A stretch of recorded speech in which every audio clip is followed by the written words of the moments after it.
If you're trying to squeeze more storage into your PC, especially multiple NVMe drives, the ASUS Hyper M.2 X16 V2 looks like a tempting solution. The idea is simple. A single PCIe slot lets you mount up to 4 M.2 NVMe SSDs at once. On paper, it's a brilliant way to save motherboard slots and maximize speed and capacity. But how well does it actually work in 2025? After using it thoroughly, I've found that whether it's worth it depends a lot on what you expect. Let's start with the good. Installation is straightforward. Slot it into a free PCIe X16 slot, ideally on a motherboard with full X16 lanes available, screw in up to 4 M.2 drives, and you're set. For someone building a fast workstation or editing rig where you want multiple fast SSDs without hogging M.2 slots on the motherboard, this gives flexibility.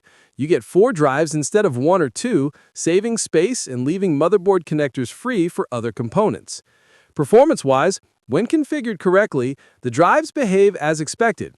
Each SSD still gets its full NVMe speed. For workloads like video editing, large file storage, VM hosting, or multi-OS setups, having 4 separate SSDs mounted gives a huge advantage. It also simplifies upgrades. You can swap drives without opening up the motherboard M.2 slots later. However, and this is where many buyers run into trouble, you need to pay careful attention to PCIe lane allocation and motherboard compatibility. If the PCIe slot you use shares lanes with other components, like the GPU or chipset lanes, adding 4 SSDs can choke bandwidth or cause conflicts. On many mainstream motherboards, using this expansion card may disable other features, cause reduced bandwidth, or even make the machine unstable. So unless you have a workstation-class board with plenty of free lanes, you might not get full speed, sometimes far less. Another downside, heat and cooling. 4 NVMe drives packed close together generate a lot of heat under load. Without good airflow or additional cooling, thermal throttling happens, which dramatically reduces performance. For people who leave their PC under heavy load, rendering, heavy copying, backups, this is an issue. Unless you have a well-ventilated case or active cooling around the card, expect temperature-related slowdowns.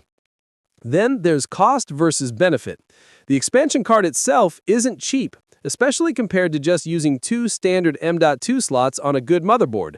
For a build with limited demands, say just running a few games and a few apps, buying this card feels overkill. The added complexity, cost, and requirement for careful configuration make it more suited for power users or those who really need multiple SSDs.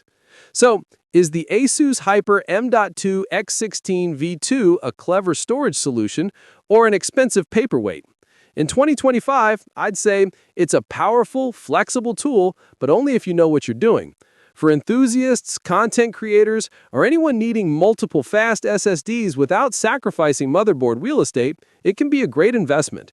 For average users or budget builds, it's often overkill and can lead to problems if you're not careful. Bottom line, if you build a PC with enough PCIe lanes, good cooling, and need serious storage, Hyper M.2 X16 V2 is worth it. If not, a regular M.2 slot or 2 might be smarter.